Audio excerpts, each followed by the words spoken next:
Bueno, ahora habría que analizar también de dónde sacan los municipios esas estadísticas. Deberían también ser presentados estos datos para ver si es que estos resultados, estas proyecciones que han hecho los municipios, los departamentos, son proyecciones valederas, ¿no? Vamos a irnos a continuación con David Huachalla, viceministro de Planificación y Coordinación. Con él vamos a hablar también acerca de los resultados y principalmente aquellas observaciones que han surgido desde las diferentes regiones. Viceministro, ¿cómo está? Buenos días.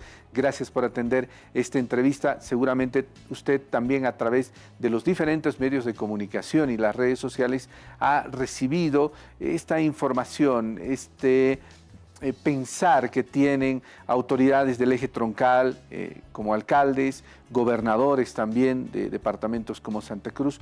¿Cuál es la evaluación que hace el gobierno después de haber presentado estos resultados? Buenos días. Muy buenos días. Bueno, lo que se ha podido percibir más que todo es que existe este tipo de pronunciamientos localizados básicamente en el departamento de Santa Cruz, los cuales están orientados a plantear de que con la misma información del INE existiría ciertas inconsistencias, sin considerar que existe una amplia diferencia entre lo que es una proyección a lo que es un censo de población y vivienda. Y lo que menciona ahí, por ejemplo, el Comité Pro Santa Cruz, en la misma página del INE, cuando usted ingresa a ese acápite donde están las proyecciones, menciona el carácter referencial que tiene esta proyección en base a la información que se tuvo en ese momento para realizar la misma. La proyección que realizó en su momento el Instituto Nacional de Estadística estaba en base a la información del censo 2012 y en base a la encuesta de salud que se realizó el 2016, donde ahí se cuantificaba este tema de la fecundidad, mortalidad. En función a eso, se hizo las proyecciones y se hizo otra actualización en la gestión 2020 sin considerar los efectos que generó el tema de la pandemia. Entonces, desde ahí ya existe una diferencia en la información que se ha utilizado para esta proyección. Ahora, el Censo de Población y Vivienda, a diferencia de una proyección, abarca a todo el territorio nacional, ¿no? Por lo tanto, es un instrumento bastante robusto, que cuando se ha contrastado con variables demográficas como fecundidad, mortalidad y migración, los mismos organismos internacionales han manifestado que este resultado guarda coherencia con esas variables demográficas. Por lo tanto, el Instituto Nacional de Estadística ha realizado un buen trabajo y es por eso que en el marco de la transparencia que ha venido manifestando durante todo este proceso, está dispuesto a realizar cualquier tipo de revisión justamente para subsanar esas observaciones que plantean ellos. Con referencia a los resultados complementarios que podrían ayudar también a conocer en detalle de dónde salen estos resultados, ¿existe la posibilidad de que el Instituto Nacional de Estadísticas pueda adelantar estos resultados, viceministro?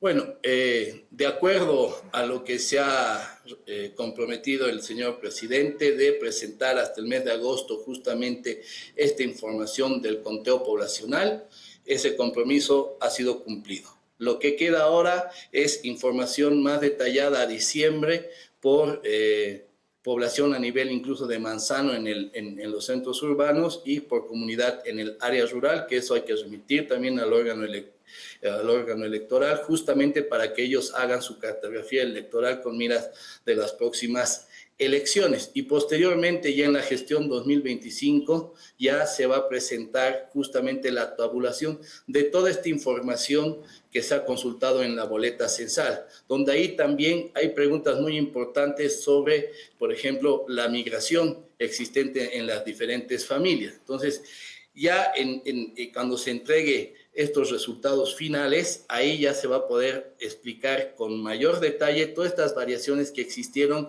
en el día del censo. No nos olvidemos que el censo sacó una fotografía en el momento, en el 23 de marzo, ¿no? En el día del empadronamiento, donde también se ha observado que existió movilidad de habitantes entre departamentos, ¿no? No nos olvidemos, por ejemplo, en la ciudad del Alto existía bastantes presiones por las comunidades aledañas para que sus habitantes retornen a esas comunidades y municipios. Entonces, todo eso se va a poder determinar con bastante confiabilidad porque existe justamente los acápites necesarios en el resto de la boleta para hacer ese cruce de información. Sí, recuerdo perfectamente un día antes de que se realice el censo de población y vivienda, la cantidad de vehículos que, por ejemplo, circulaban por la avenida Juan Pablo II y la carretera a Copacabana, aparentemente de personas que querían retornar a sus comunidades antes de que se realice el censo. Luis Fernando Camacho ha hecho referencia al trabajo del Instituto Departamental de Estadísticas que habría brindado un aproximado de 4 millones de habitantes en Santa Cruz. ¿Cómo trabaja este instituto? ¿En qué se basa? ¿Cómo puede trabajar un censo al interior del departamento de Santa Cruz si es que usted tendría la información, viceministro? Bueno, aclarar y en su momento el Instituto Nacional de Estadísticos lo aclaró y manifestó técnicamente cuáles eran las falencias y también en este momento es preciso una vez más aclarar cuál es la diferencia entre una proyección, que es lo que hizo el Instituto Cruceño de Estadística, no fue un censo lo que realizó en comparación al Censo de Población y Vivienda.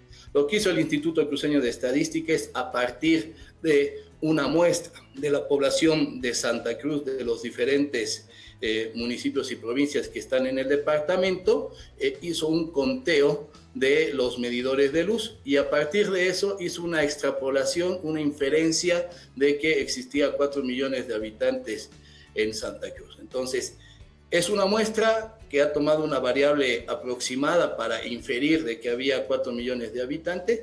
Esa muestra no se puede contrastar en términos de robustez, de cobertura a lo que es un censo. El Instituto Nacional de Estadística, a partir de los censistas voluntarios, el 23 de marzo, abarcó absolutamente todo el territorio del departamento, ¿no? Y visitó vivienda por vivienda para captar esa información. Por lo tanto, la diferencia es abismal en términos de la solidez de la captura de la información. Ahora, viceministro, las regiones han pedido el poder revisar estos datos. También inclusive yo escuché decir, vamos a pedir el acompañamiento de instituciones internacionales que puedan también colaborar con esta revisión. El Censo de Población y Vivienda ha estado acompañado por instituciones internacionales, inclusive en el dinero que se ha utilizado en este censo.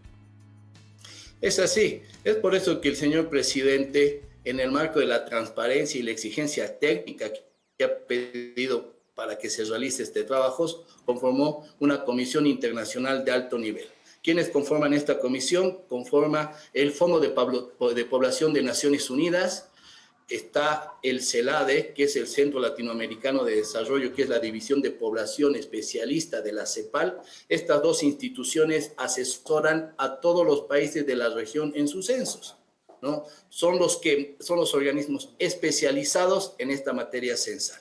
También está el Banco Interamericano de Desarrollo, FONPLATA y el Banco Mundial, instituciones con amplia trayectoria y que se rigen sobre un marco de transparencia bastante respaldado. Entonces, en ese marco, estas instituciones han hecho un pronunciamiento respecto al trabajo que ha realizado el Instituto Nacional de Estadística, no solamente en este hito importante, sino en hitos importantes que se realizaron durante toda esta etapa preparatoria e incluso en el día del censo, ¿no? Estuvieron presentes para la revisión de la actualización cartográfica estadística, también participaron en la construcción de la boleta censal junto a este instrumento que creó el INE para que las diferentes instancias puedan participar en la construcción de esta boleta. Vinieron al día del empadronamiento, realizaron un pronunciamiento favorable en el día del empadronamiento donde decía que destacaban todo ese compromiso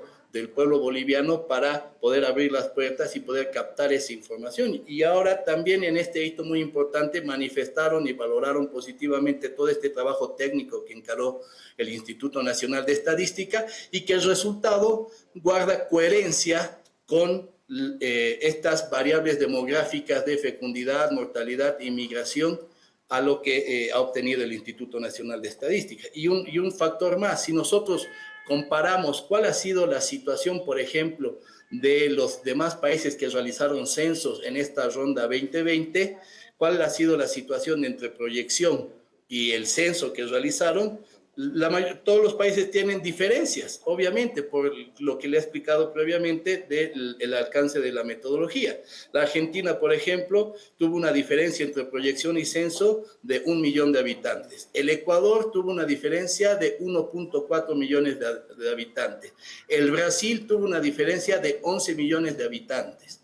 Entonces, esta situación de diferencia entre la proyección y el censo es un tema que se da por la misma metodología de cada uno de los instrumentos. Bien, viceministro, le agradezco mucho la gentileza de habernos acompañado. Muchas gracias a usted y un saludo a toda la audiencia del programa.